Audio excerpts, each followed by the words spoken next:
Well, Darren and Kristen, we are live from the block party that is celebrating the sunny new title. The city teamed up with Vermont's largest utility to try to make Rutland an example of where it thinks the country is going when it comes to renewable energy. Rob McClellan is a lifelong Rutland resident.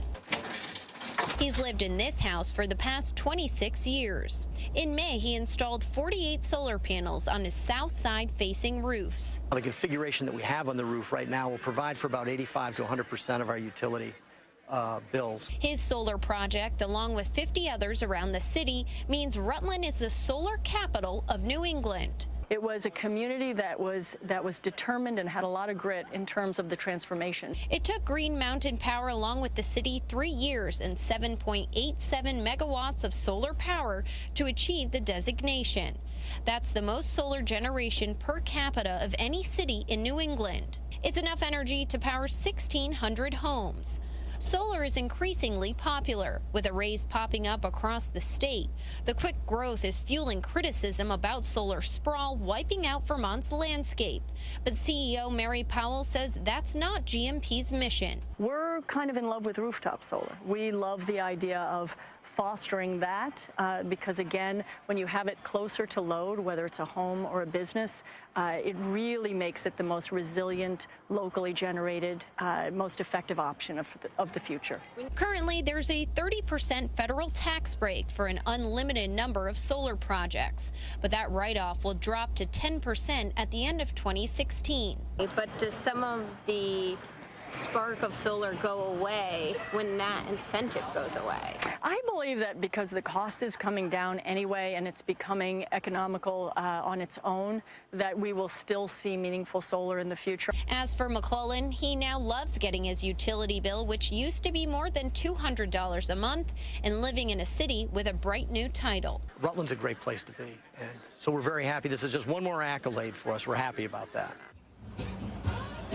Now, the large solar array that you saw in that video was the Stafford project. It was actually built over a landfill here in Rutland, and it took more than $250,000 of federal funds to build that project. Now, there's a lot of talk about solar here tonight, but it does make up a small percentage of GMP's energy portfolio at around 3%. Darren? Gina Bullard in the Solar City. Thanks, Gina. And Gina is live in Rutland. Hi, Gina. Hey, Mike. Well, GMP is calling this a solar city. Tonight, we'll talk to Mayor Loris about energy investment and the state of his city. From WCAX, Vermont's most trusted news source, this is the Channel 3 News. Well, Rutland has a sunny new title. It's being called the Solar City Capital of New England. It's through a partnership between Green Mountain Power and the city of Rutland. Joining me now is Mayor Chris Loris. Thanks for chatting with us today. It's Absolutely. good to see you. So 51 solar projects. It's enough energy to power 1,600 homes for a year. Why do you think GMP chose Rutland as the place to do this in Vermont?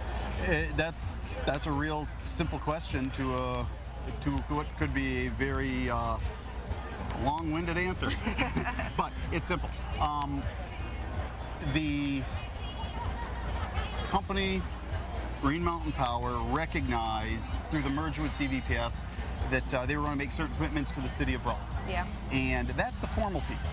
The informal piece is they recognize that there's no community in the state of Vermont better to collaborate with to make things happen. Rutland is doing things here in 2015 across a broad spectrum of initiatives in the city that is happening nowhere else in the state and nowhere else in the country. With respect to the energy innovation piece,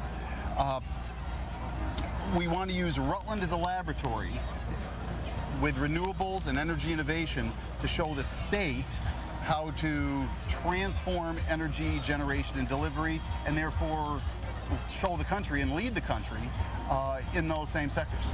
GMP and Rutland are calling this the solar capital of Absolutely. New England.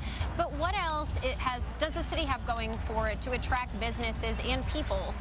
Okay, well, one piece out of the Solar Capital Initiative is the tax base of the city of Rutland under legislation of the state of Vermont has grown by $120,000, $125,000 on the taxation for these solar projects here. And we've identified 50% of that money to go towards business recruitment, investment, and jobs growth. So we're leveraging the tax money that's being created by these solar investments in the city to create more jobs, not just in the energy sector, but throughout the entire city. Green Mountain Power also has been a great partner in helping us revitalize our downtown, stabilize our neighborhoods.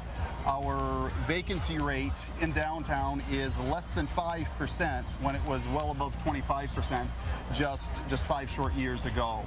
So we're capitalizing on the jobs growth seen statewide in renewables and specifically in solar, and using that for economic development and to help the city grow. There's been a lot of focus on the city's opiate problem. The city has taken strides to fight this issue by opening the opiate treatment center, but it seems like this label keeps following you. There was a big drug bust today. CBS National News did a story last week focusing on the issue. How do you ditch that label? What can the city do? We haven't ditched the label. We're not trying to ditch the label. What we've done is embrace a problem that's facing every other community in Vermont, every other community in New England, and we are affecting strategies, creating outcomes.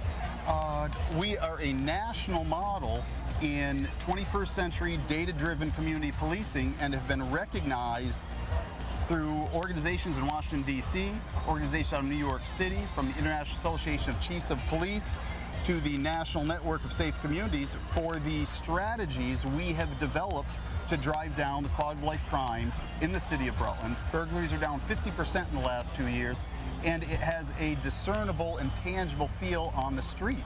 We identified our problem and didn't run away from it, and we do what we do in Rutland. Look for solutions and don't give up until we start to create the change needed for the community. And we're a national model.